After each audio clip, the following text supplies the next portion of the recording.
માર્ચના મહિનામાં વૃષભ રાશિવાળાઓ માટે 3 શુભ સમાચાર પ્રાપ્ત થવાના છે। જી હા મિત્રો, જો તમારી રાશિ વૃષભ છે તો આ માર્ચનો મહિનો 1 માર્ચથી 30 માર્ચ વચ્ચે આ 3 શુભ ગ્રહોની દૃષ્ટિ તમારા દશમેશ અને 11માં એટલે કે લાભ ભાવમાં પડવાથી તમારી પ્રગતિના દરવાજા હવે ખુલવાના છે। સફળતા બહુ નજીક તમારી પાસે છે। જી હા, હું માનું છું કે 1 મહિના અથવા 6 મહિના કરતાં વધુ સમયથી તમારી સમસ્યાઓ ખૂબ મોટી રહી છે। 2025ના નવેમ્બરથી જ સમસ્યાઓએ તમને ઘેરી રાખ્યા છે। વેપાર, નોકરી, પરિવાર, ગ્રહકલેશ આ બધી સમસ્યાઓ ત્યારે વધારે વધતી દેખાતી હતી જ્યારે તમારા 7મા ભાવમાં આ ગ્રહોનું મિલન થઈ રહ્યું હતું।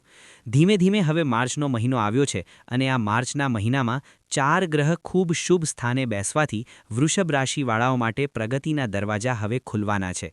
લાભના સંકેતો મળવાના છે। નોકરી અથવા વેપારમાં શુભ સંકેતો મળવાના છે અને પરિવારના સુખમાં પણ તમને અહીં શુભ સંકેતો મળતા દેખાઈ રહ્યા છે। ચાલો જાણીએ કે આ 3 ગ્રહ માર્ચના મહિનામાં જ્યારે પોતાની રાશિ પરિવર્તન કરશે ત્યારે તમારા માટે કયા શુભ સંકેતો આપતા દેખાઈ રહ્યા છે। ચાહે વૈવાહિક જીવન હોય, નોકરી હોય, વેપાર હોય, કોઈ પણ ક્ષેત્રમાં તમે કામ કરતા હો ત્યાં આ બદલાવ તમને કેટલા મહત્વપૂર્ણ અને કેટલી નવી યોજનાઓમાં સફળતા અપાવવાના છે।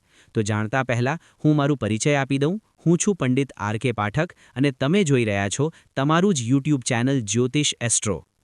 મિત્રો, તમને એક નાની ફરિયાદ છે। તમે વિડિયો પૂરો જુઓ છો, લાઇક પણ કરો છો, કમેન્ટ પણ કરો છો, પરંતુ સબસ્ક્રાઇબ નથી કરતા। તો એક દક્ષિણા અને ભેટ તરીકે એક સબસ્ક્રાઇબ બટન પણ ઓન કરી દીધું કરો અને સાથે બેલ આઇકન પણ ઓન કરી દીધું કરો જેથી આવનારી વિડિયો વૃષભ રાશિવાળાઓ માટે સૌથી પહેલા પ્રાપ્ત થાય। ચાલો હવે ગ્રહોના ગોચર વિશે વાત કરી લઈએ। જુઓ, જે દિવસે હું આ વિડિયો બનાવી રહ્યો છું તે 2 માર્ચ 2026નો દિવસ છે। આ દિવસે તમારી રાશિમાં સૌથી મોટો પરિવર્તન એ છે કે તમારી જ કુંડળીનો સ્વામી એટલે કે વૃષભ રાશિનો સ્વામી શુક્ર મીન રાશિમાં પહોંચવા જઈ રહ્યો છે અને જ્યારે પણ શુક્રદેવ મીન રાશિમાં પહોંચે છે ત્યારે અહીં ઉચ્ચના થઈ જાય છે। ઉચ્ચનો અર્થ એ છે કે આ તેમની સૌથી સારી દિશા માનવામાં આવે છે। સૌથી સારું ઘર મીન રાશિ માટે એ છે કે જ્યારે શુક્ર મીન રાશિમાં જાય છે। તમારી રાશિનો સ્વામી શુક્ર જ્યારે પણ મીન રાશિમાં બેસે છે ત્યારે તેના પરિણામ 100% અને વધુ વધી જાય છે। કહેવાનો અર્થ એ છે કે તમારી નોકરી હોય, વ્યાપાર હોય અથવા તમારું વૈવાહિક જીવન હોય, દરેક ક્ષેત્રમાં કારણ કે તમારી રાશિનો સ્વામી જ શુક્ર છે જે ધનનો કારક છે અને એ જ જ્યારે મીન રાશિમાં બેસે છે ત્યારે તેના ઉચ્ચ પરિણામ પ્રાપ્ત થાય છે। આપણે જાણીએ છીએ કે વૃષભ રાશિના લોકો શાંત હોય છે, હસમુખ હોય છે, ખૂબ ગંભીર હોય છે। પરિવારને એક સાથે રાખવું તેમને ખૂબ ગમે છે, પરંતુ કેટલાક લોકો તેમના પીઠ પાછળથી તેમની ખરાબી કરે છે જ્યારે તેમને સહન થતું નથી। તેમની ખાસિયત શું છે કે તેમના પાસે કંઈ પણ ન હોય ત્યારે પણ શાંતિથી પોતાનું જીવન પસાર કરતા હોય છે। તેઓ કોઈના દેખાવામાં નથી આવતા કારણ કે તેમને પોતે જ ભગવાને ખૂબ સુંદર અને સ્માર્ટ બનાવ્યા છે। ધન મોટાભાગે વૃષભ રાશિના લોકો ધનવાન અથવા સુખવાન જરૂર હોય છે અથવા તેમના પરિવારના લોકો જ તેમને સુખવાન બનાવે છે અથવા પોતાની મહેનતથી તેઓ વધુમાં વધુ ધન કમાય છે। આ સંઘર્ષને પણ બતાવે છે અને આ લગ્નને પણ બતાવે છે કારણ કે શુક્ર જે રાશિનો સ્વામી હોય તે સામાન્ય રીતે ઓછા પરિશ્રમમાં વધુ ધન મેળવવાની હિંમત રાખે છે। આ છે તમારી રાશિનો સ્વામી અને તમારી કુંડળી। વૃષભ રાશિના લોકો જ્યાં સુધી છે ત્યાં સુધી શાંત અને દૂરગામી વિચાર હંમેશા તેમની પાસે રહે છે। દૂરદ્રષ્ટિથી જ તેઓ સમજી લે છે કે આવનારો સમય કેવો રહેવાનો છે। તો આ છે વૃષભ રાશિ। હવે આપણે વાત કરી લઈએ ગ્રહોની મૂવમેન્ટની કે ગ્રહ જે છે 3 ગ્રહ મેં કહ્યું છે કે 1 માર્ચથી 30 માર્ચ વચ્ચે 3 ગ્રહ એવા છે જે તમારા માટે ખૂબ સારા પરિણામ લઈને આવશે। પહેલો હતો તમારી જ રાશિનો સ્વામી શુક્ર। આ સમયે પોતાના મિત્રના ઘરમાં, શનિના ઘરમાં મીન રાશિમાં વિરાજમાન થઈ ગયો છે। તો જ્યારે શુક્ર અને શનિનું મિલન થાય છે ત્યારે ધન જે મોડું થઈ રહ્યું હતું અથવા વ્યાપાર હોય અથવા નોકરી હોય જેના દ્વારા તમને ધન કમાવવું છે અથવા જમીન વાહન વગેરેમાંથી તમને લાભ આપે છે, તમારી પોતાની રાશિનો સ્વામી જ શુક્ર લાભ ભાવમાં બેસી ગયો છે। તો લાભ ભાવમાં જ્યારે પણ શુક્ર બેસે છે ત્યારે નિશ્ચિત રીતે માર્ચના મહિનામાં તમને સારા પરિણામ અપાવશે જ। હવે જોઈએ કે 14મી માર્ચે પહેલો એક સંકેત થઈ ગયો। બીજો સંકેત છે 14મી માર્ચે તમારા સુખ લાભ ભાવમાં સૂર્ય પણ પહોંચી જશે। તો કુંડળીમાં સૂર્યને એક તો નોકરી અને પિતાનો કારક માનવામાં આવ્યો છે। તમારી પોઝિશન શું છે, ગવર્નમેન્ટ છે કે તમે પ્રાઇવેટમાં છો, તમારી પોઝિશન શું છે તે સૂર્ય પર નિર્ભર કરે છે। તમારી કુંડળીમાં જ્યાં જેટલો મજબૂત સૂર્ય બેસેલો હશે, પોતાના મિત્રના ઘરમાં હોય, તેની મિત્રની દૃષ્ટિ તેના પર પડી રહી હોય, તો નિશ્ચિત રીતે સારું ગવર્મેન્ટ જોબ અપાવે છે. એ જ સૂર્ય હવે તમારા લાભ ભાવમાં આવી રહ્યો છે. તો જે યુવા બાળકો તૈયારી કરી રહ્યા છે, પરીક્ષા આપી રહ્યા છે, આ માર્ચનો મહિનો હું કહી શકું છું કે ખૂબ સારા પરિણામ 95% તમે મેળવી શકો છો.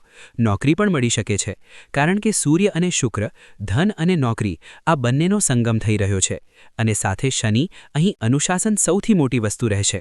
શનિ શુક્ર સૂર્ય સાથે, અને એ જ સાથે શનિ છે. શનિ, સૂર્ય અને શુક્ર આ ત્રણેય ગ્રહોનું કોમ્બિનેશન બની રહ્યું છે. તો ધૈર્ય અને સંઘર્ષ, પરિશ્રમ અને લીડર ક્વોલિટી અને એક સંયમ રાખવાની જરૂર છે. કારણ કે પિતા અને પુત્રનું મિલન પણ થઈ રહ્યું છે, કારણ કે સૂર્ય અને શનિ એક સાથે મળી રહ્યા છે. હું માનું છું કે શનિની દૃષ્ટિ ખૂબ તીવ્ર હોય છે, પરંતુ પિતાના કારણે તેમની દૃષ્ટિમાં ઘટાડો આવશે. જે કામ ધીમે થઈ રહ્યા હતા તેમાં ઝડપ આવશે, કારણ કે આ સમયે સૂર્ય શનિ સાથે વિરાજમાન રહેશે. એ જ તમારી રાશિનો સ્વામી શુક્ર પણ લાભ ભાવમાં વિરાજમાન રહેશે.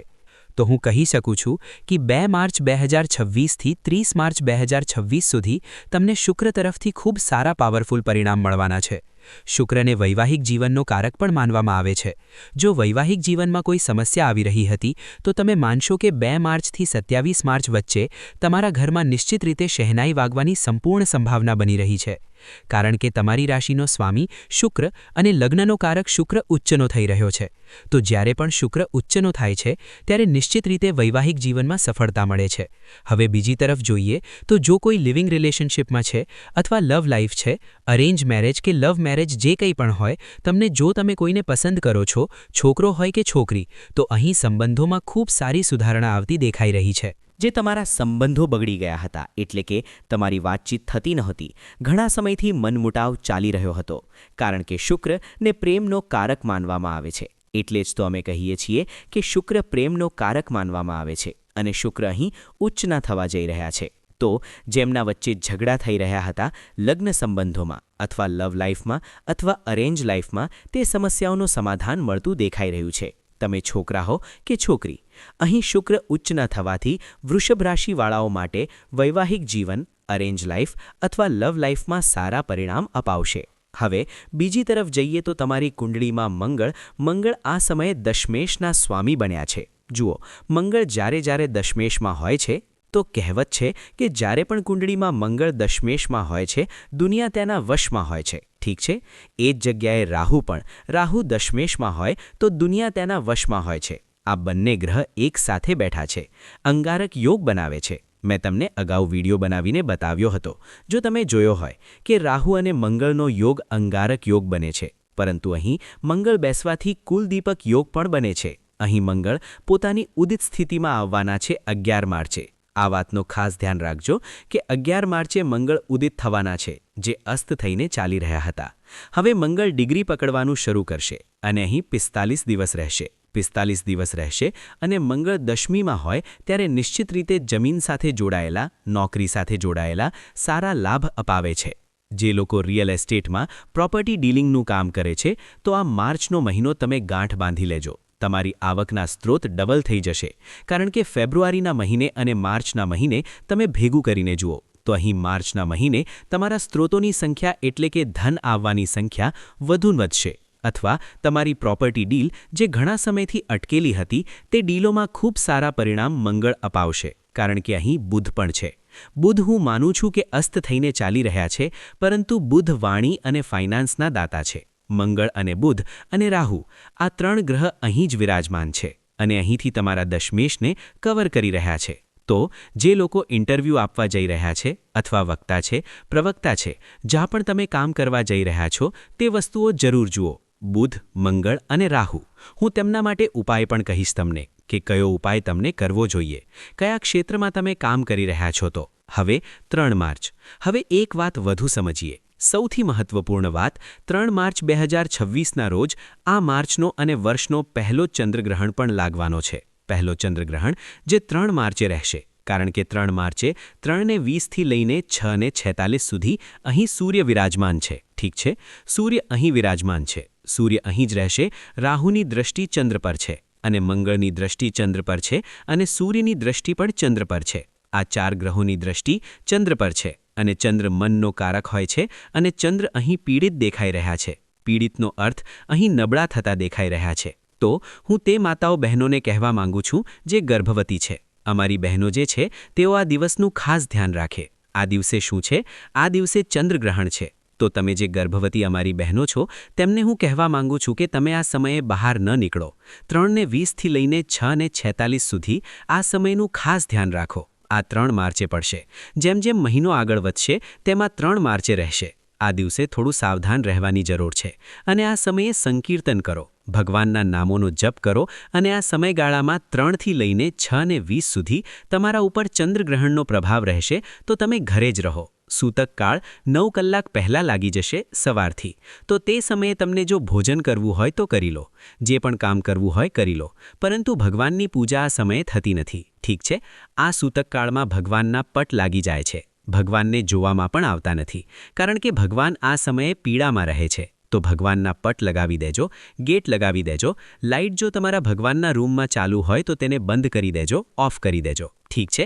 આ વસ્તુઓ તમે કરી લેજો. હવે તમે જોઈ લેશો કે ગુરુ પણ અહીં ઉદિત થવાના છે, કારણ કે 16 માર્ચથી ગુરુ છે. હજુ ઘણા સમયથી આપણે તેમની વાત જ નથી કરી રહ્યા. ગુરુ અહીં ઉદિત થવાની સ્થિતિમાં છે. હવે આ ગુરુ શું છે? 2 જૂનને પણ પોતાની રાશિ પરિવર્તન કરશે. તો હમણાં માર્ચ, એપ્રિલ, મે અને પછી જૂન, તો આ ઘણો લાંબો સમય છે.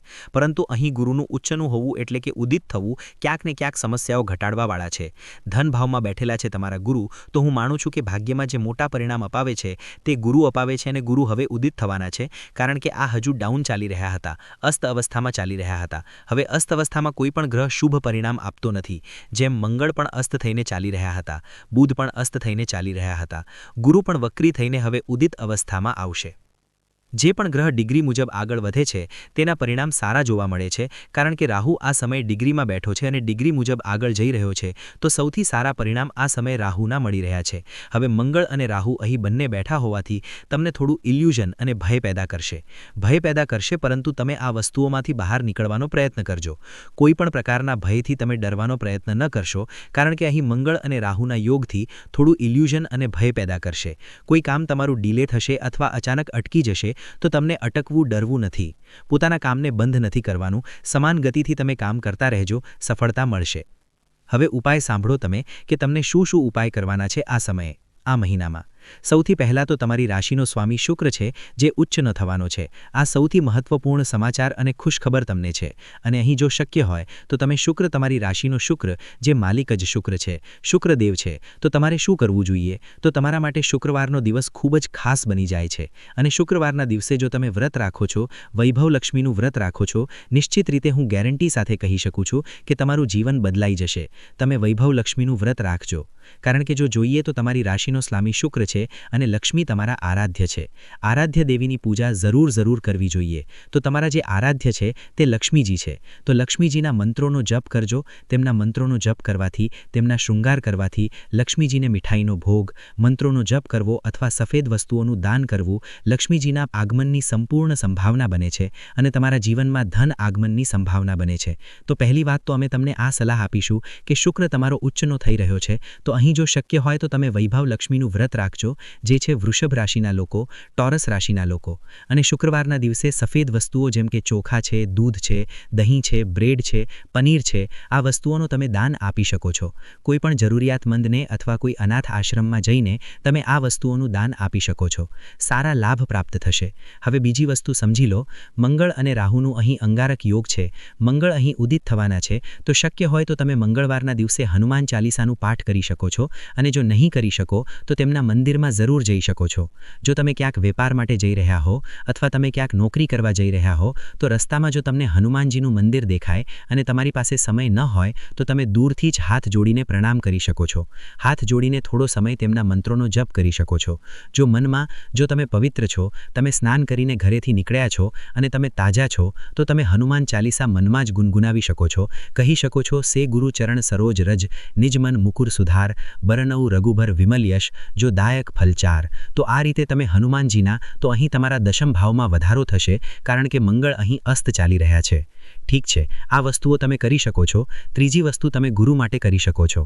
ગુરુ માટે તમે અથવા તો હળદરનો તિલક લગાવી શકો છો. ઠીક છે, હળદરનો તિલક લગાવવાથી ગુરુ મજબૂત થાય છે. ઠીક છે, તમે લોકો જુઓ છો કે લગ્નમાં જે હળદર લગાડવામાં આવે છે તેમાં ગુરુનું મહત્વ છે, ગુરુને મજબૂત કરવામાં આવે છે. ઠીક છે, અને તેના સાઇડ ઇફેક્ટ એટલે કે કંઈ પણ નથી. હળદરનો તિલક લગાવવાથી ફાયદો જ મળે છે. તો અમારા ભાઈઓ, જો તમે હળદરનો તિલક લગાવો છો, મસ્તક પર લગાવો છો, હળદર શુદ્ધ હોવી જોઈએ. એવું નહીં કે તમે માર્કેટમાંથી કોઈ પણ પ્રકારની લઈ લો, શુદ્ધ હળદર લો. ગાંઠવાળી હળદર લઈને તેને ઘસી લગાવો, બહુ સારું લાગે પણ છે અને બહુ સારા પરિણામ પણ તમને મળશે. ગુરુની તમે પૂજા અર્ચના નહીં કરી શકો તો હળદર લગાવી શકો છો. તો આ વસ્તુઓ જો તમે કરો તો નિશ્ચિત રીતે તમે જોઈ લેશો, આ માર્ચનો જે સમય છે તેમાં તમને ફાઇનાન્સમાં જે સમસ્યાઓ આવી રહી હતી તેમાં સારા પરિણામ મળશે. વૈવાહિક જીવનમાં ખૂબ સારા પરિણામ મળશે. તમારું ક્યાંક પૈસા અટકેલા છે, પૈસા ફસાયેલા છે, બહાર નથી આવી રહ્યા, તો તેમાં પણ તમને ખૂબ સારા પરિણામ મળશે. જીવનમાં પ્રગતિના યોગ બનતા દેખાઈ રહ્યા છે. જીવનમાં સફળતાના યોગ બનતા દેખાઈ રહ્યા છે. હું કહી શકું છું કે માર્ચનો મહિનો તમારા જીવનમાં ઘણો બદલાવ લાવવાનો છે અને તમારા જીવનમાં હવે ઘણો સકારાત્મક પ્રભાવ જોવા મળશે. તો મિત્રો, આ માટે જ અમે કહીએ છીએ કે તમારી એક લગ્ન ચાર્ટની કુંડળી કોઈ યોગ્ય બ્રાહ્મણને બતાવી લેજો. કોઈ પણ યોગ્ય બ્રાહ્મણને બતાવી અને સમજો કે તમારી મહાદશા કઈ છે, અંતરદશા કઈ છે, પ્રત્યંતર દશા કઈ છે. જ્યારે તમે સમજશો ત્યારે તમને આ પરિણામ સમજાશે કે આપણે શું કરવું જોઈએ, કયા ગ્રહને મનાવવો જોઈએ. આ માટે જ અમે કહીએ છીએ કે તમે તમારી કુંડળી કોઈ યોગ્ય બ્રાહ્મણને જરૂર બતાવજો. જેમ આપણે આપણા શરીરનું ચેકઅપ કરાવીએ છીએ એ જ રીતે આપણને પોતાની કુંડળીનું એનાલિસિસ પણ કરાવવું જોઈએ, જેથી આપણને ખબર પડે કે અમારી કુંડળીમાં ગ્રહ ક્યાં છે. હવે અચાનક ઘણા લોકોને અટેક આવી જાય છે, તેમાં ખબર પડે છે કે તમને શું છે. અષ્ટમ ભાવ તમારો કેટલો નબળો થઈ રહ્યો છે, કયો ગ્રહ આ સમયે અષ્ટમ ભાવમાંથી પસાર થઈ રહ્યો છે, આ બધું કુંડળીના માધ્યમથી જાણી શકાય છે. કોઈ યોગ્ય બ્રાહ્મણ હશે તો તે નિશ્ચિત રીતે તમને સાવધાન કરી દેશે. તો મિત્રો, આ માટે કુંડળી બતાવવામાં આવે છે. તો મળીએ ખૂબ જલ્દી. ત્યાં સુધી તમે તમારું ધ્યાન રાખો, સુરક્ષિત રહો. આભાર. જય શ્રી રામ.